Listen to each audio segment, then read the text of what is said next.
Akhirnya ketiga baca pres ini sudah lengkap ya. Prabowo Subianto ini disebut akan bersanding bersama dengan Gibran Rakabuming Raka. Tapi walaupun belum didaftarkan ya, walaupun belum didaftarkan, hari Rabu rencananya. Besok. Dan untuk mengetahui bagaimana peta elektoral ketiga pasangan bakal capres dan cawapres dalam Pilpres 2024, saat ini kami ajak Anda tersambung bersama dengan Direktur Eksekutif dari Poltreking Indonesia. Selamat siang Mas Hanta Yuda. Selamat siang Pena dan Ana. Oke, mungkin bisa dijabarkan terlebih dahulu Mas Hanta, hasil survei terbaru dari Poltreking Indonesia. Ini sudah lengkap pasangannya, masing-masing sudah menggandeng bacawa presnya. Hasil surveinya seperti apa, Mas? Ya, saya mereview sedikit dari survei 1 bulan yang lalu, September. Pasangan kita sudah juga membuat simulasi ini sebelum diumumkan, kebetulan sudah ada, yaitu pasangan Prabowo dan Gibran 30,7% di September. Kemudian di Oktober yang baru saja tadi di Prolog TV One 33,3%. Kemudian Ganjar itu berpasangan Mahfud di bulan September 31,6%, di Oktober 27,3%. Anies Baswedan Muhaimin di bulan September 18,4%, di Oktober 18%. Nah, kalau kita perhatikan trennya memang Prabowo Gibran ada kenaikan, tapi masih di rentang margin error, sangat tipis sekali, ada kenaikan 2,6%. Kemudian Ganjar Mahfud ada penurunan di angka sekitar 4%. Sementara Anies stabil atau stagnan di angkanya yang sama, 18% lebih kurang. Itu kalau membaca temuan survei terbaru kami, Poltreking Indonesia, yang juga tadi tidak terlalu jauh bedanya, ada selisih sekitar keunggulan pasangan Prabowo Gibran unggul 6% dibandingkan Ganjar di survei Oktober kami. Mirip dengan LSI, mungkin tadi di LSI marginnya lebih jauh lagi, sekitar 10% keunggulan pasangan Prabowo Gibran. Itu pertama dari survei kami, Verna dan Ana. Yang kedua, kalau didalami kami melakukan cross tabulasi ke beberapa provinsi, kita lihat ada 3 provinsi terbesar di Indonesia, lumbung pemilih kita, lumbung elektoral. Mengapa? Karena hampir separuh pemilih Indonesia berada di 3 provinsi ini, sekitar 47%.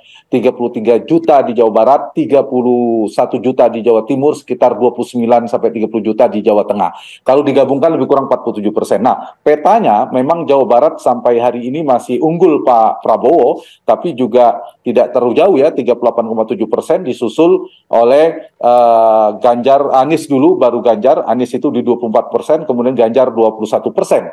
Kemudian provinsi kedua yang terbesar juga Jawa Timur, ini yang menarik. Kalau Jawa Barat ada potensi memang Prabowo dan Anies ya. Kemudian di Jawa Timur ini tiga-tiganya berpotensi di margin of error. Ganjar itu di 33%, kemudian 31,6% itu pasangan Prabowo Gibran, dan Anies di sana 16,2%. Sementara Jawa Tengah juga menarik ini. Jawa Tengah ada potensi memang mulai penurunan sedikit di Ganjar 56%, 56,2%. Kemudian pasangan Prabowo Gibran yang relatif agak naik di 23,1%, dan Anies masih di bawah 10%. Jadi kalau kita perhatikan temuan survei ini di Jawa Tengah ada kecenderungan tergerusnya sedikit suara Ganjar berpindah ke pemilih Prabowo Gibran.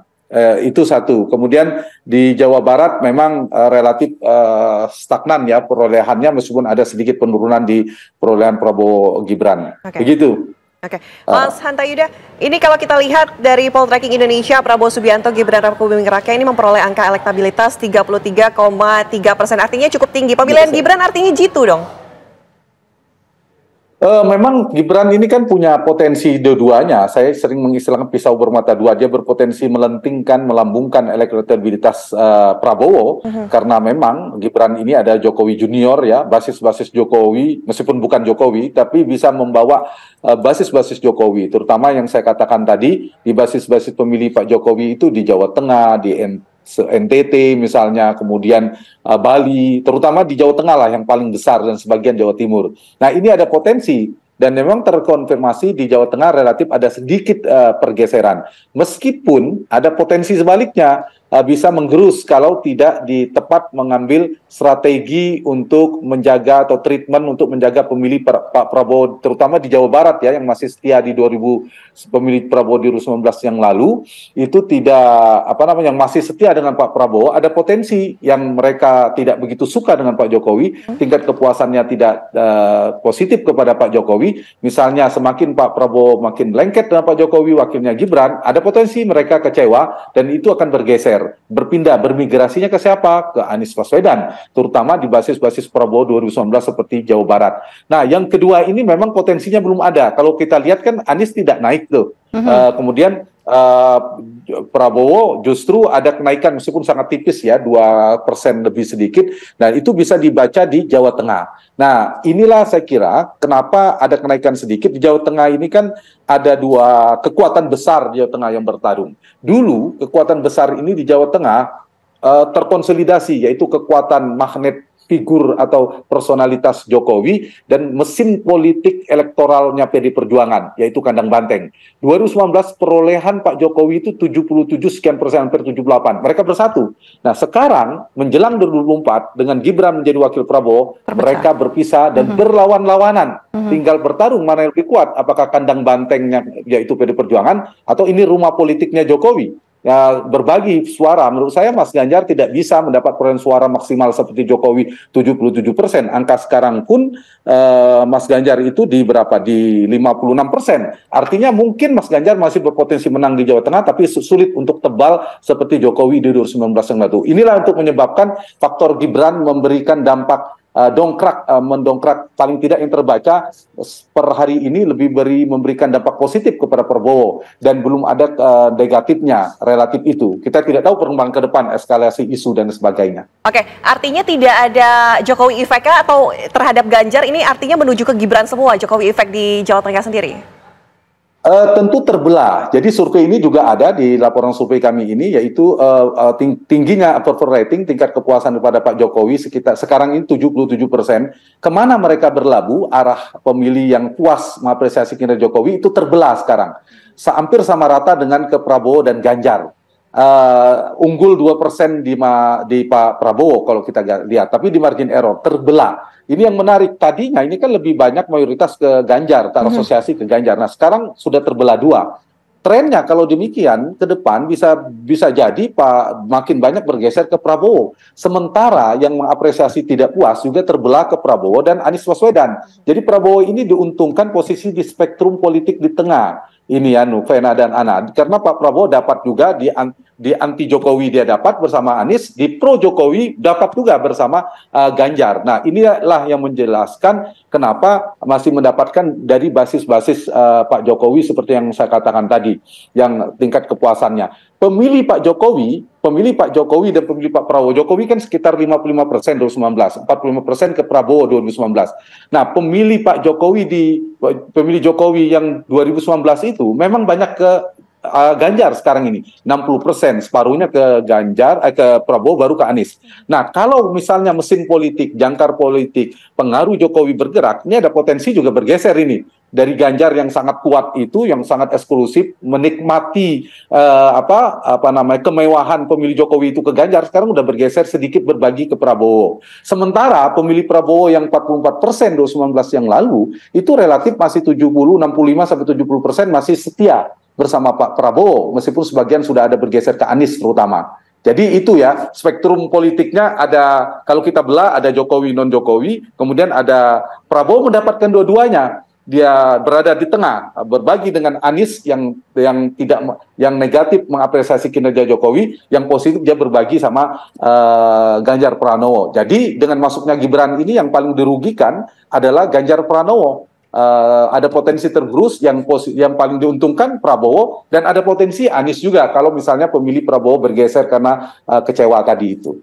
Apalagi Mas Hanta, kalau kita lihat di saat dua koalisi ini saling berebut suara NU, justru koalisi dari Prabowo Subianto ini malah mengusung Gibran Rakabuming Raka untuk menjadi bacawa pres. Nah, kira-kira strategi apa yang sedang dilancarkan? Nanti mungkin bisa dijawab usai jeda Mas Hanta Yuda. Apa kabar Indonesia Siang akan kembali untuk Anda sesaat lagi. Ya, kembali kita lanjutkan dialog kita bersama dengan Mas Hanta Yuda. Mas Hanta, ini tadi ada pertanyaan menggantung di saat dua koalisi ini sedang berebut suara NU, tapi justru koalisi dari Prabowo Subianto ini mengusung Gibran Rakabuming Raka yang juga bukan berasal dari NU. Apa strategi yang tengah dilancarkan? Mungkin bisa dibaca strateginya, Mas Hanta. Ya, Vena, ini kalau kita perhatikan di Jawa Timur ya, kalau kita bicara NU, bicara Jawa Timur, itu selain sangat menentukan pemilihnya, yang kedua di sana ada pemilih yang merasa bagian atau asosiasi dengan NU sekitar 80%. Nah, ini memang betul ada cawapres yang figurnya figur NU, Pak Mahfud dan Pak Muhaimin.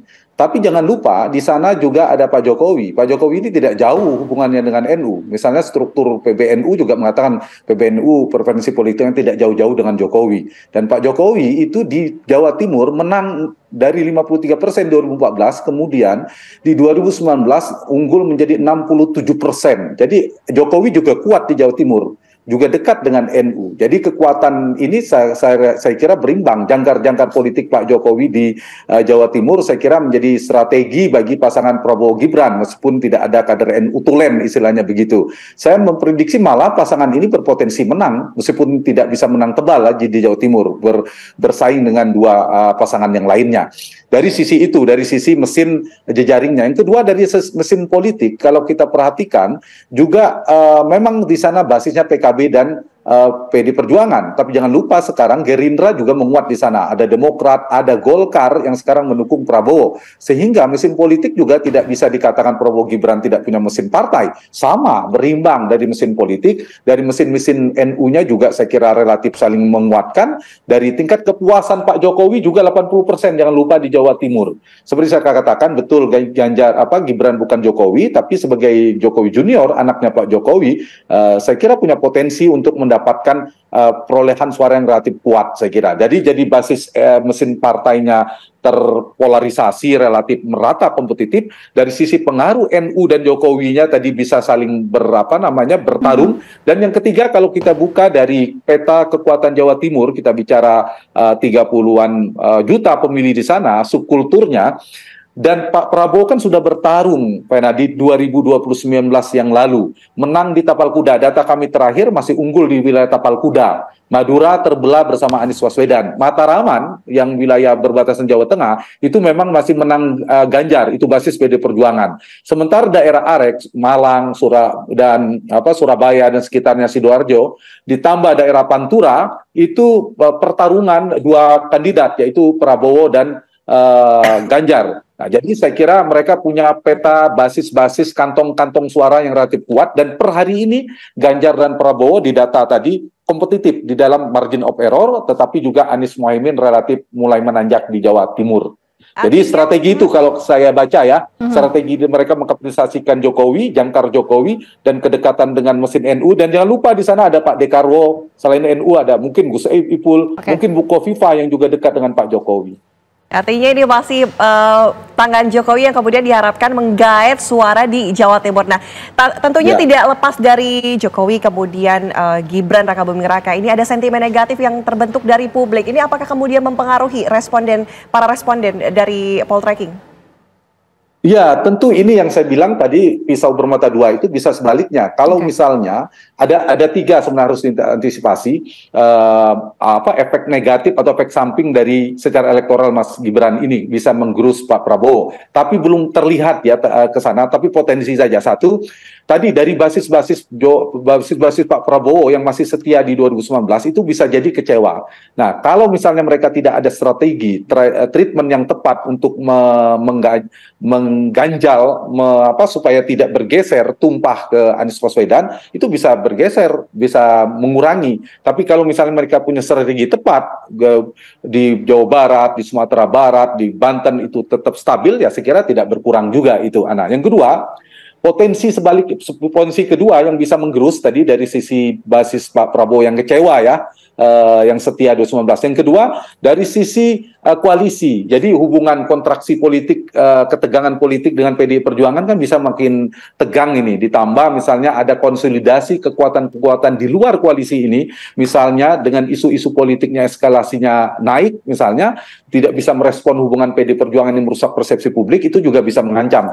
Seperti misalnya diksi, narasi tentang dianggap berkhianat dari PDI Perjuangan, pergi dan seterusnya. Ini kalau tidak diolah, manajemen isunya tidak tepat juga bisa menggerusnya. Satu lagi terakhir adalah isu publiknya. Kalau misalnya eskalasi politik dinasti juga mereka tidak bisa ada mitigasi politik atau solusi untuk menghadapi ini.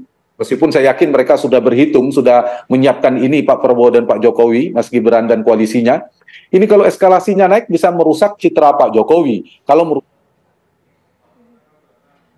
merusak persepsi Pak Jokowi, merusak persepsi masyarakat terhadap figur Pak Jokowi, kemudian tingkat kepuasannya turun, kemudian juga berpengaruh kepada legitimasi Pak Jokowi, pasti ini juga berdampak atau mengancam posisi elektoral pasangan Prabowo Gibran. Jadi potensi Gibran juga bisa menurunkan dalam 4 bulan ini kalau misalnya mereka tidak menyiapkan strategi, solusi dan mitigasi politik yang tepat dari 3 ancaman yang saya sampaikan tadi. Oke, baik. Komprehensif sekali ya. Ini menarik sekali ya Mas Hanta Yuda, perbincangan kita mengenai calon-calon presiden dan wakil presiden.